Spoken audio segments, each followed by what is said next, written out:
Jornal, muito boa noite. E como habitual, à sexta-feira, neste último jornal, são meus convidados os deputados Eduardo Teixeira, deputado do PSD, e Manuel Mota, deputado do Partido Socialista. Muito boa noite, sejam muito bem-vindos a este último jornal.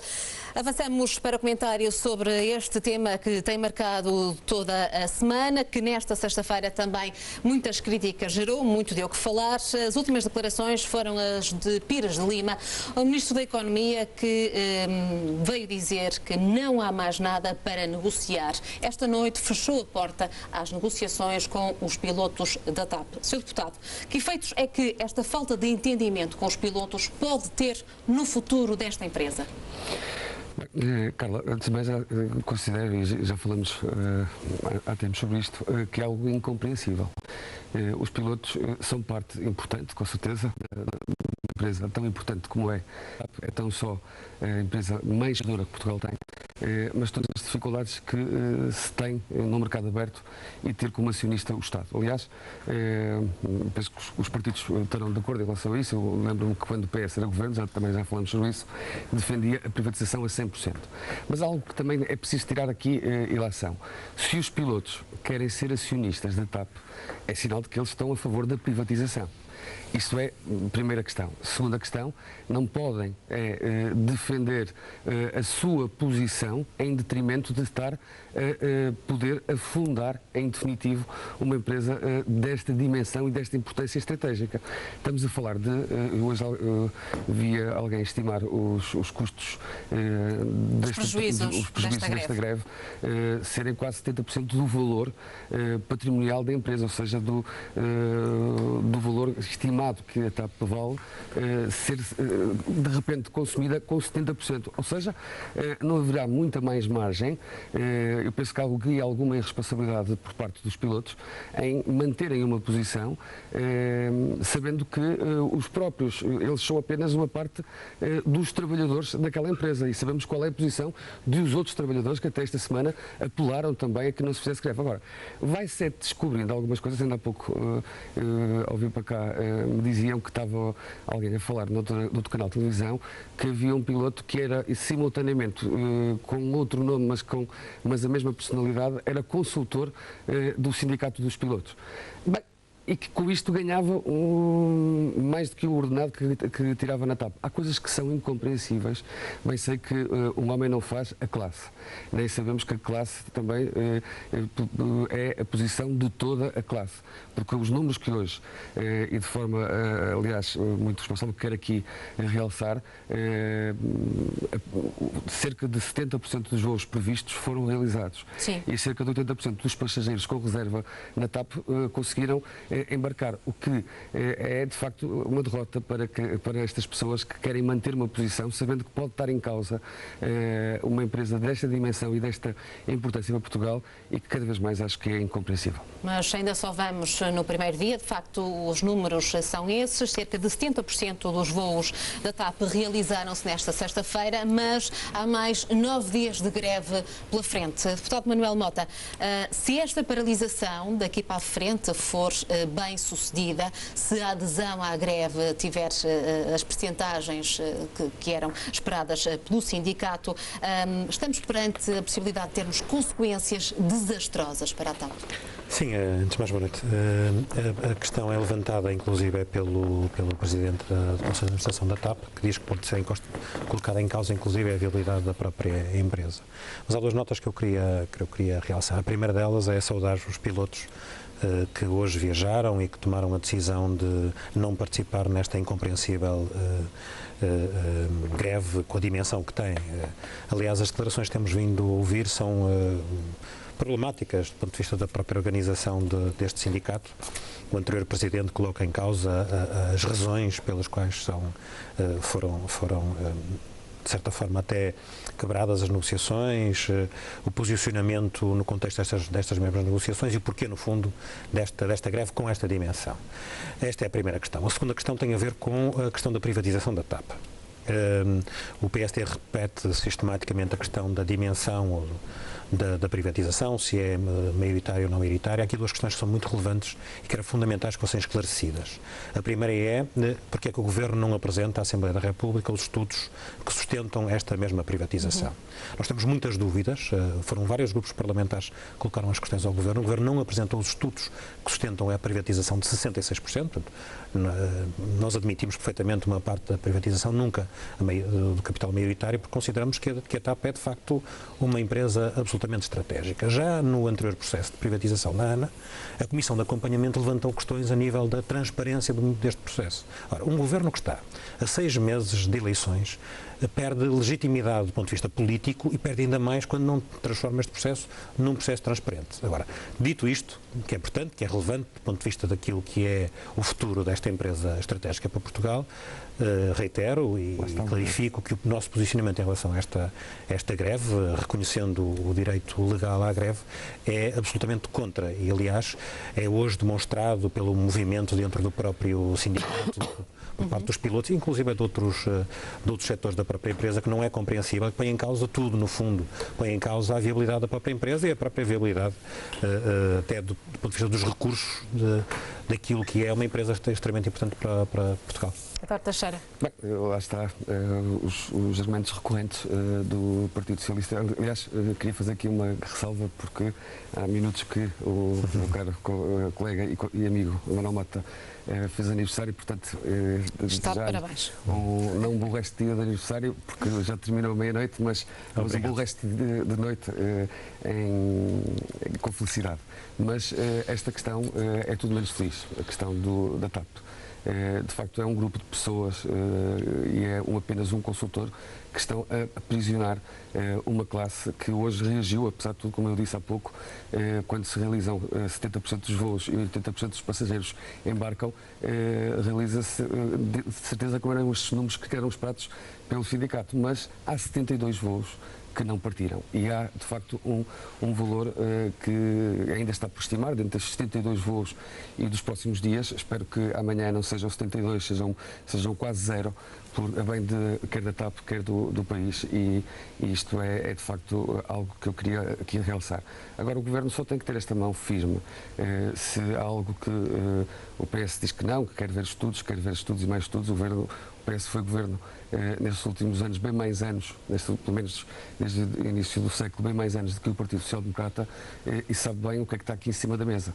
E sabe bem que a dificuldade de uma empresa que tem que investir, a dificuldade de uma empresa que tem um peso muito grande na lusofonia e tem que continuar a fazer bem, mas para isso é preciso comprar mais aviões, é preciso ter outro tipo de investimento que no mercado concorrencial não é possível e, portanto, esta entrada de capital e uma parceria que seja saudável, e estou certo que será, tem que ser realizada, porque também não é atrativo que alguém possa querer investir e ter uma posição minoritária. Portanto, temos que também pensar que não há aqui situações absolutamente ideais. Há soluções otimizadas e a questão da TAP é para nós mesmo muito importante e algo que tem que ser feito.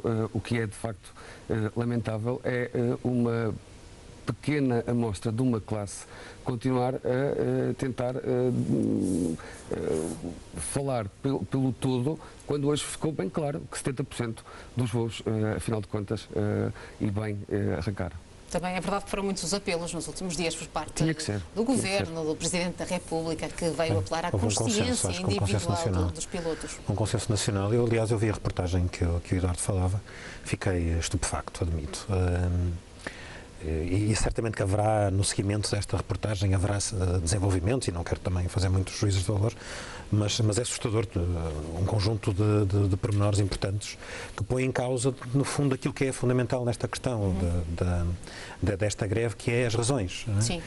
Quando vemos e vimos na reportagem variedíssimos pilotos, muitos deles com grandes responsabilidades neste mesmo sindicato, a dizer que não compreendem a dimensão desta greve e o porquê, porque põe em causa, de fundo, no fundo, põe em causa os próprios, o trabalho deles ao longo de uma vida. Muitos deles, ao longo de uma vida, tiveram aquela bandeira, uma empresa que é estratégica, e nós discordamos. Eu acho que era fundamental que houvesse transparência neste, como em qualquer outro processo de privatização, que era importante perceber se é mesmo inevitável esta privatização da maioria. Nós estaríamos disponíveis certamente para privatizar parte da empresa como forma de recapitalizar, mas gostaríamos de perceber de facto a dimensão, e era fundamental, aliás, no fundo, de acordo com aquilo que o Eduardo diz, eu acho que esta empresa é uma empresa estratégica, não só para as questões da lusofonia, mas também para as questões das nossas exportações, para a questão de setores de países estratégicos com os quais temos negócios muito, muito relevantes. Portanto, se pudéssemos manter a empresa maioritariamente com capital nacional, seria muito relevante, até porque já vimos outros processos de privatização, e aqui falo completamente à vontade, não falo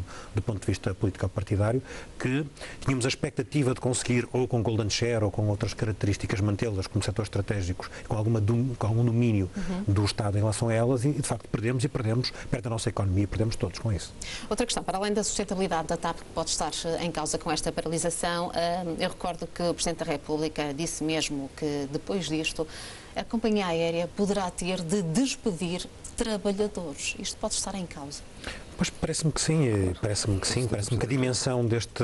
Eu vi declarações recentes do Presidente da TAP, hoje ainda, que dizia que o resultado económico deste ano podia estar colocado em causa. Portanto, se houvesse essa dimensão que se perspectivava, e esperamos que, e mais uma vez realço o sentido de responsabilidade, o sentido de Estado patriótico até dos nossos concidadãos pilotos da TAP, que tomaram hoje a decisão de voar contra o posicionamento do sindicato, mas como dizia o Presidente da TAP, dizia que estava em causa que só esta greve era suficiente para que os resultados no final do ano fossem negativos. Já sabemos que, felizmente, nos últimos anos os resultados têm sido positivos. Portanto, uma greve com esta dimensão é, de facto, muito negativa para a imagem da empresa, para a própria valorização da empresa. Repare,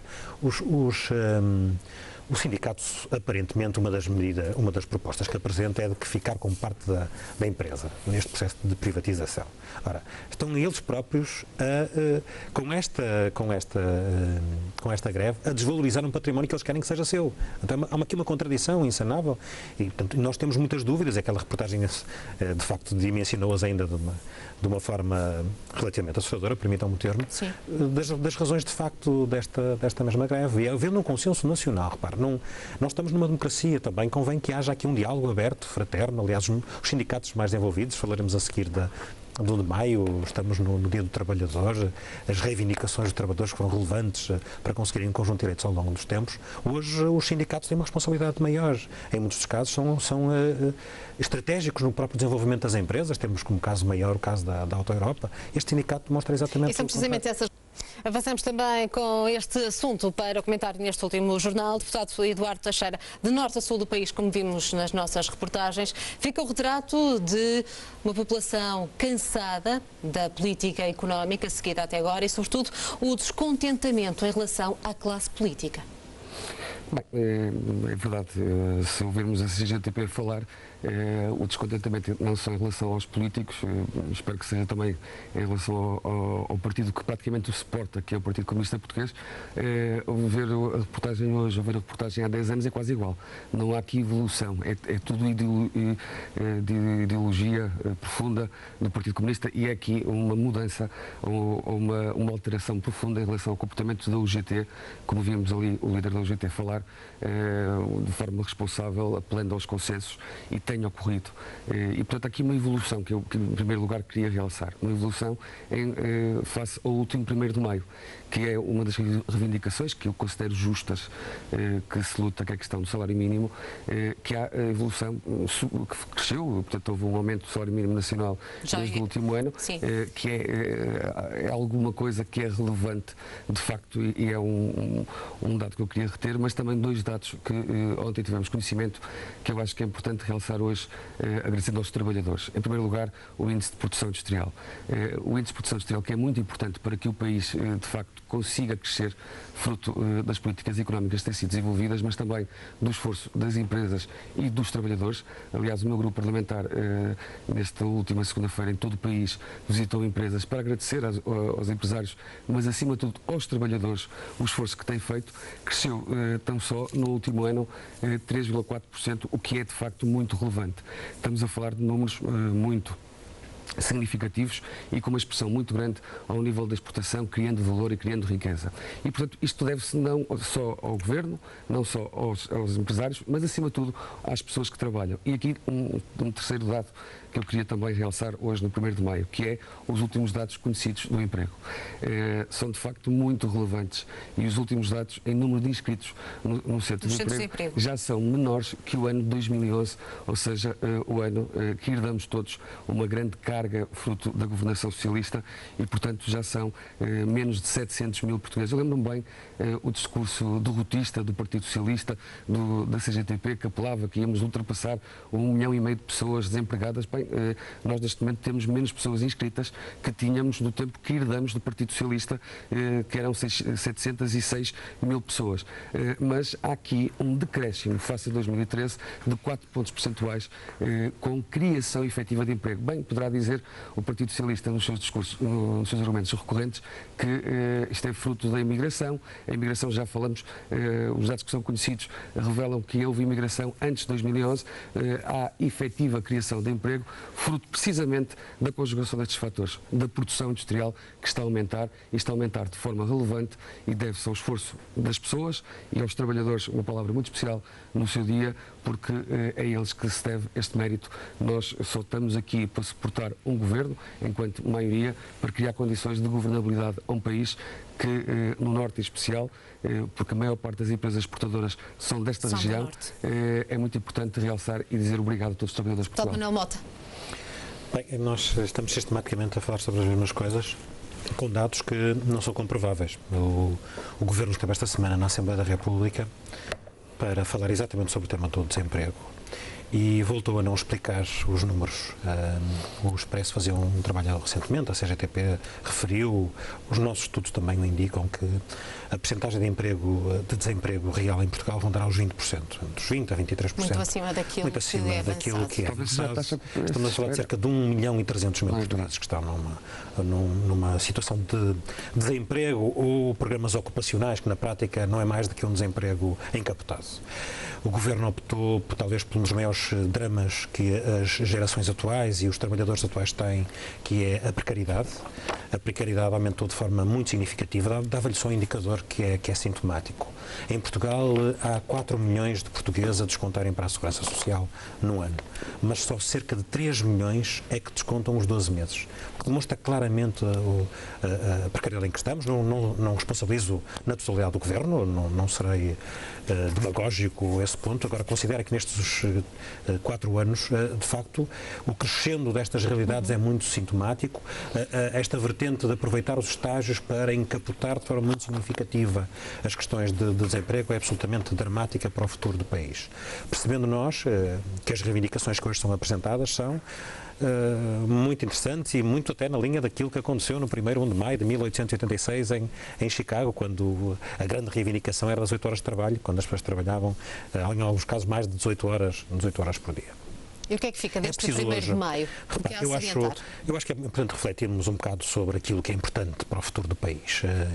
Eu concordo com parte daquilo que o Eduardo disse. Eu acho que é fundamental que os sindicatos hoje tenham a capacidade de perceber qual é que é o tecido empresarial, como é que é a relação dos trabalhadores com os empresários. Dá-lhe só um indicador que é extremamente relevante. 98% das empresas em Portugal são pequenas e médias empresas. Eu quero dizer que a esmagadora maioria dos empregadores também são trabalhadores. Portanto, é preciso aqui um grande esforço de concertação.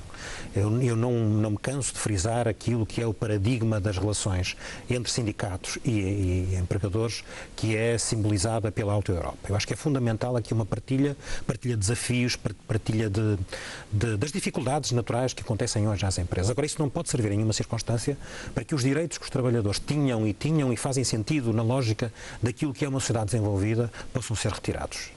A questão do desemprego é a primeira chaga, a questão da precariedade é a segunda. Nós temos obrigatoriamente que enfrentar estes 2 grandes desafios da nossa sociedade.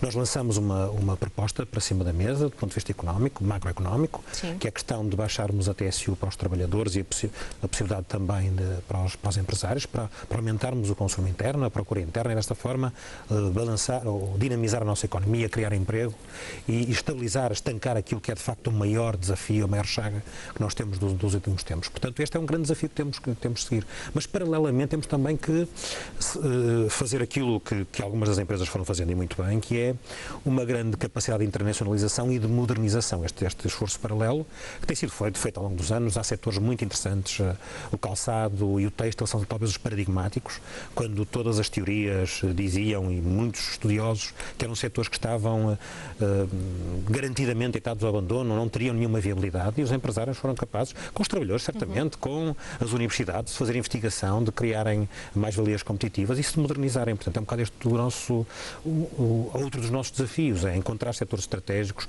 apostar nas qualificações, na investigação e desenvolvimento introduzida nestas mesmas empresas, e aproveitando hoje o dia 1 de maio também, que os trabalhadores e que as suas organizações sindicais tenham um bocado aquele discurso que o meu amigo Carlos Silva, como dirigente da UGT, traz, que é um discurso de responsabilidade.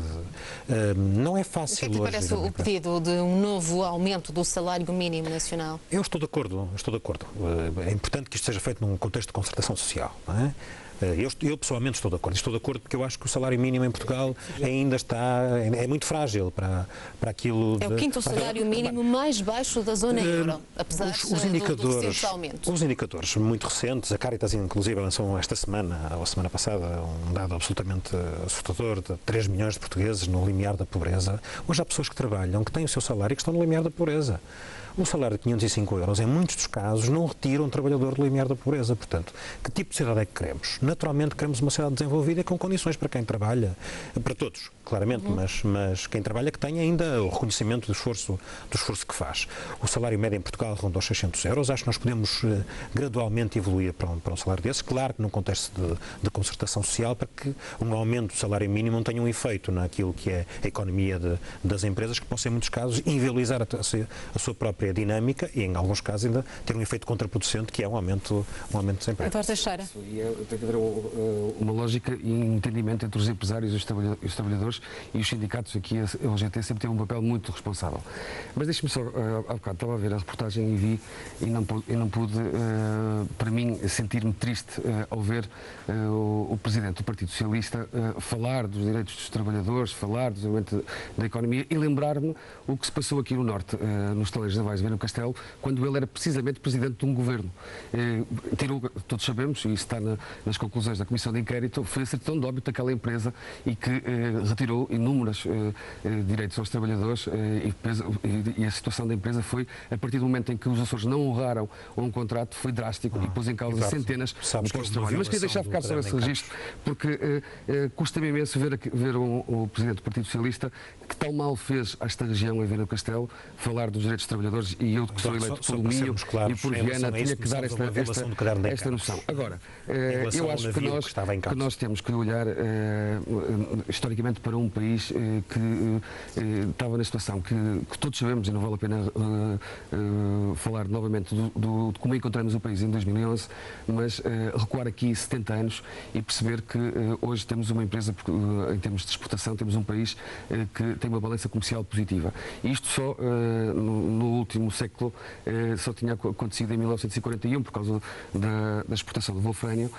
e há aqui de facto um grande esforço, não só dos empresários, como eu disse há pouco, mas dos trabalhadores, que é muito importante realçar. E claramente que em sede de concertação social, porque quando se faz aumentar o salário mínimo, como se fez aumentar no ano passado, isso passou por um acordo, não só do Governo, como também empregador, mas essencialmente dos empresários. E não se pode pôr em causa esta sustentabilidade das empresas, tem que ser de forma muito gradual, mas acima de tudo reconhecer o mérito. Hoje sabemos que há mais emprego em Portugal do que havia há 5 anos atrás. Hoje sabemos que há menos desempregados em Portugal que havia há 4 anos atrás. Há menos desempregados.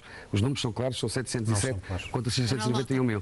E, portanto, é preciso entendermos que esta concertação tem que existir e isto depende muito mais das empresas, por exemplo, com os trabalhadores, que propriamente dos políticos. Aqui a questão relevante seria percebermos se há uma modernização da nossa economia. Não há. De facto, não há uma alteração do nosso modelo económico. A perspectiva das reformas que o Governo PSD e CDS apresentava era que nós iríamos ter uma mudança de paradigma. A mudança de paradigma, de facto, aconteceu, mas aconteceu pela negativa. Aconteceu pelo empobrecimento. E o Eduardo, quando fala em saldo positivo e balança comercial, só acontece porque houve de facto uma quebra brutal da procura interna, que só não aconteceu, no único ano em que não aconteceu foi no último ano, e não aconteceu porque o Tribunal Constitucional tomou uma decisão de considerar inconstitucional as medidas que foram apresentadas. Nós não temos, de facto, isto é lamentável. E eu acho que isto tem que ser, tem que ser um consenso nacional e conjunto. Também não acho que isto se faça numa legislatura, vamos ser muito claros. Acho que uma mudança de paradigma do nosso modelo económico se faz pelo menos numa geração, pelo menos uma década e meia. E nós não podemos abdicar de 2 ou 3 setores estratégicos para qualificarmos a nossa economia. Nós temos que apostar obrigatoriamente nas qualificações, transversalmente, desde o modelo das novas oportunidades, da formação de adultos, ao ensino politécnico e superior. Casar isto, e relembrando a memória do maior dos ministros da Ciência, com a investigação e desenvolvimento. Conseguir traduzir naquilo que é a investigação aplicada nas empresas para que elas tenham mais valias competitivas e sejam dinâmicas no contexto dos mercados internacionais, e desta forma podermos ter salários com qualidade que possam potenciar de facto um desenvolvimento harmonioso e sustentável da nossa economia e que sustentem também o modelo de segurança social. Muito bem, temos de terminar o nosso comentário, meus senhores. O país da balança comercial positiva foi feita numa legislatura e foi feita com forte aposta na economia e no emprego. Não é que não é estrutural. Mas o facto Continuamos é que há mais o comentário na próxima sexta-feira. De hoje a 8 dias o nosso tempo esgotou-se. Agradeço a presença. Eduardo Teixeira, muito obrigada. Deputado Manuel Mota, muito obrigada também e muitos parabéns pelo seu aniversário. Obrigada pela disponibilidade para estar connosco esta noite. Muito obrigada.